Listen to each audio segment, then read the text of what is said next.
Pessoal, meu nome é Ingrid, estou aqui para mais um vídeo do nosso estágio de extensão do curso de licenciatura em pedagogia. O estágio eu estou fazendo com a Luciana e a Carla. O meu nome é Ingrid e vou falar um pouquinho com vocês, né? O nosso tema que estamos trabalhando é a respeito do autismo. Hoje eu vou falar um pouquinho com vocês a respeito de coisas que não devemos fazer. Mas por que assim? Como assim não devemos fazer?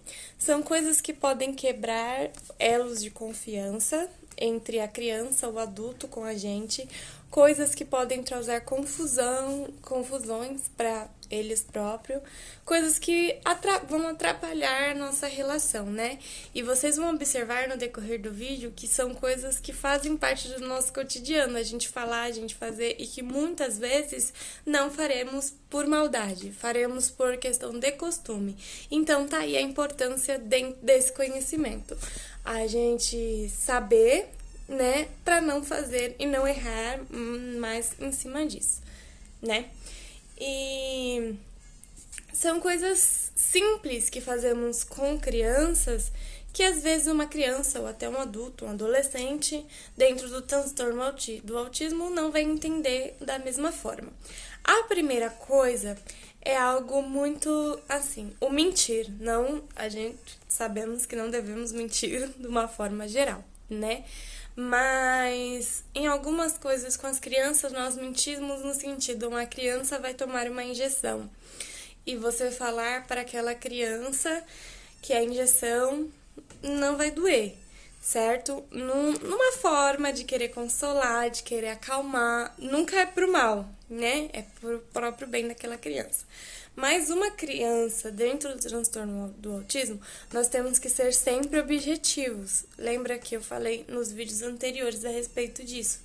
E quando você fala para ela que não vai doer, ela vai criar um elo de confiança com você que realmente não vai doer. E quando for aplicado e ela sentir a dor, vai ser para ela como se ela tivesse, você quebrou um elo de confiança com ela, entendeu? É a mesma forma de falar para ela que ela tá resistindo para entrar na escola, você falar para ela, não, entra que hoje vai ser um dia muito legal na escola. Ela vai gerar uma expectativa dentro daquilo e talvez para ela não seja um dia legal na escola. Então é mais uma quebra, uma decepção ali, entendeu? O que devemos fazer então? Nós devemos agir de forma explicar, né? Como eu já falei em vídeos anteriores também, nós temos que fazer tudo explicando. Olha, você vai tomar a injeção, vai doer, mas é para o seu bem, é para melhorar, para você sarar, explicar.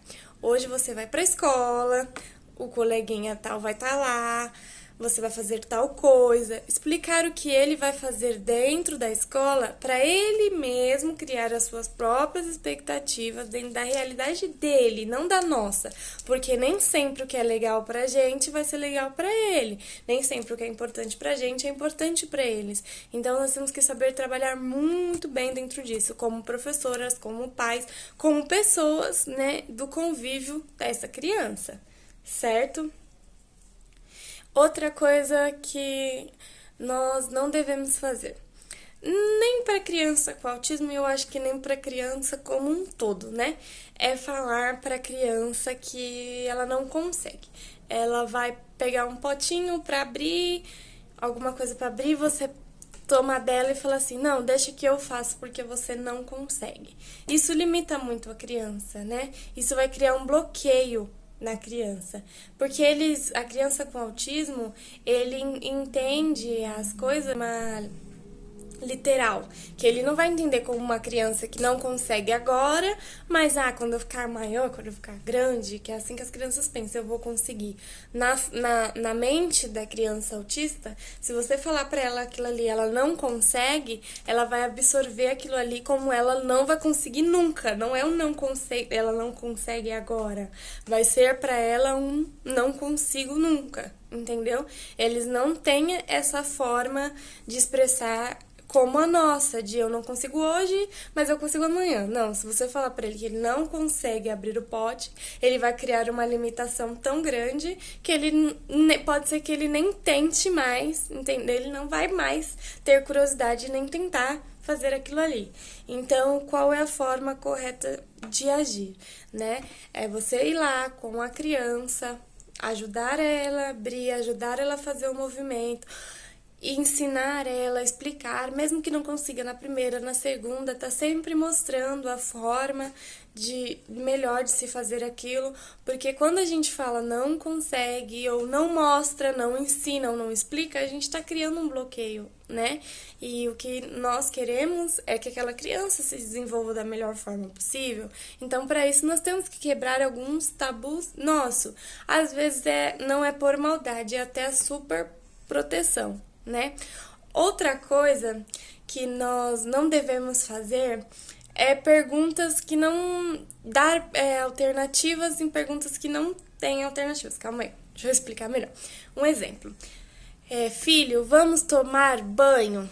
Não, no horário que já é para ele tomar banho. Ele não toma banho ainda, então ele tem que tomar banho.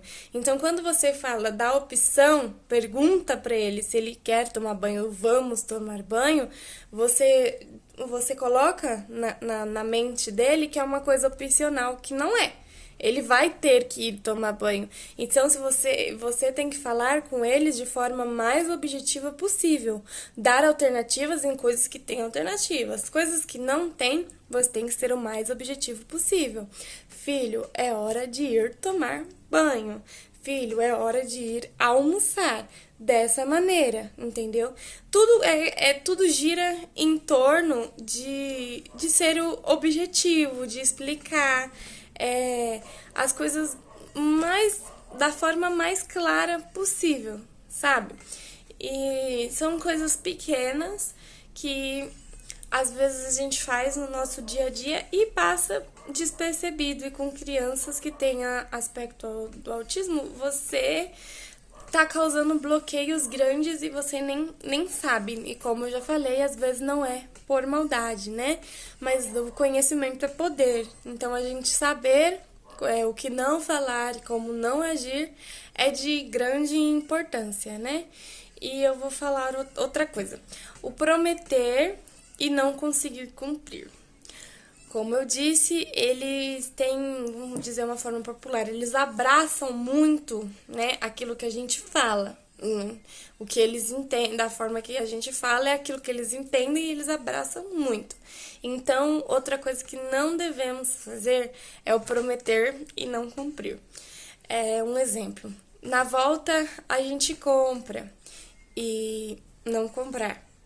Passar e não comprar. Porque ele idealiza aquilo na mente dele, ele cria aquela situação de que aquilo vai acontecer. E quando aquilo não acontece, mais uma vez você quebrou um elo de confiança dele. Então, isso é muito, muito grave dentro de uma criança, transtorno do autismo. Você pode estar causando uma série de confusões na mente dele e você nem percebeu, né?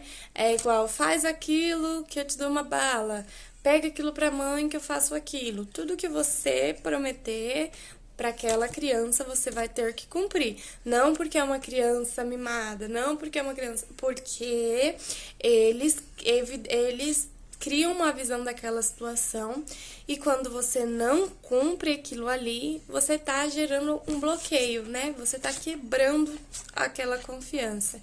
Então, se a gente quer que a criança se desenvolva bem, se a gente quer que a criança tenha esse contato maior com a gente tem que trazer ele mais pra gente, não criar situações que vai afastar aquela criança da gente, certo? Outra coisa que eu também queria falar dentro desse vídeo é sobre um mito, né? Uma expectativa que colocam dentro das crianças com transtorno do autismo. Muitas crianças hoje vendo em séries, vendo na televisão, às vezes mostram crianças com transtorno do autismo como uma criança muito autofuncional. uma criança que tem super habilidades, uma criança que se desenvolve muito rápido. Eu costumo dizer que eu estava lendo a respeito, é como se estivessem romantizando, né, as crianças dentro do transtorno autista. E não é bem assim. Existem muitos casos, como eu já até falei também, de crianças muito funcionais, muito, mas aí ela tem uma superdotação dentro do aspecto do autismo, entendeu? Porque de uma forma geral isso é pouco provável acontecer e geralmente é o inverso, né? Essa criança tem uma dificuldade maior, essa criança não tem tantas habilidades assim, como hoje em dia é colocado, é mostrado, certo? Eu acho importante a gente falar sobre isso também, porque às vezes a gente coloca muita expectativa em coisas que podem não acontecer. Então, junto com essas informações que eu passei, e junto mais com essa informação de que nem sempre vai ter um desenvolvimento intelectual assim tão avançado, nós conseguimos absorver mais conhecimento para poder lidar com essa criança da melhor forma possível, né? Para poder criar vínculos com ela que geram uma certa confiança, que faz ela confiar mais na gente, para que a gente possa ajudar eles cada vez mais. São coisas mínimas, pequenas, do dia a dia, que todo mundo fala e que às vezes pode fazer um pouco mal. Outra coisa também que é importante falar é nunca responder pela criança, né? A criança com transtorno do autismo, muitas vezes ela pode ser um atraso na fala ou ela vai demorar para ter aquele contato, né? Aí você entra no elevador com a criança e o vizinho pergunta para a criança qual é o nome da criança, qual é a idade da criança, que são perguntas que geralmente as pessoas sempre fazem quando vê crianças, né? É algo corriqueiro. E aquela criança não responder. Nós, pais, professores, sendo um ambiente escolar, sua tia, em qualquer forma de ambiente, não devemos responder pelaquela criança. Nós devemos deixar ela, no tempo dela, responder aquelas perguntas. Sempre estar ensinando como responder e deixar ela ter aquele contato, falar por ela mesma é muito importante. Da mesma maneira que eu dei o exemplo do abrir o pote. Nós não devemos, o meu filho é autista. Então eu tenho que... Você mesmo cria uma limitação no seu próprio filho, que às vezes pode ser que ele nem tenha, mas você mesmo coloca aquela limitação. Então você deixa a criança fazer o contato, deixa a criança responder, tá sempre ensinando ela dentro do convívio de vocês e deixar ela falar por si própria, nunca falar por ela. Mas tem criança que é não verbal, né? Demora para desenvolver esse contato.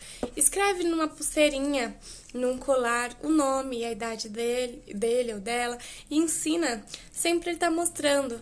Quando a pessoa perguntar, ele apontar e mostrar, né? O nome, onde está escrito, porque isso vai ser a forma dele entender que ele tem que ter o contato, que ele tem que criar aquela relação com as pessoas, certo? Então é mais ou menos, tudo é dentro disso, né? A nós mesmos não criar limites para as nossas crianças, né? Nós incentivar cada vez mais para o lado positivo deles, para dentro das habilidades deles, descobrir as habilidades deles, porque às vezes ele tem a capacidade de abrir um pote, às vezes ele tem a capacidade de responder qual é o nome e a idade dele, mas quando nós fazemos isso por eles, nós acabamos criando um limite que talvez não deveria existir, certo? E é mais ou menos sobre isso o que eu queria, concluindo o que eu queria dizer mesmo, é coisas que não devemos fazer, para não atrapalhar no desenvolvimento daquela criança, daquele adolescente. Isso também serve para nossas relações com adultos, né? Para não atrapalharmos e, pelo contrário, nós ajudarmos aquela pessoa a se desenvolver da melhor maneira. Espero que tenha ficado meio bem claro, né, o que eu quis dizer. Usei bastante exemplos de coisas que fazem parte mesmo do nosso dia a dia e que fazemos sem intenção, né, e que pode acabar prejudicando o desenvolvimento daquela criança. Espero que tenha ficado bem claro essa forma do que não dizer, né? Esse assunto que eu quis entrar de coisas que não devemos dizer para crianças com autismo, né?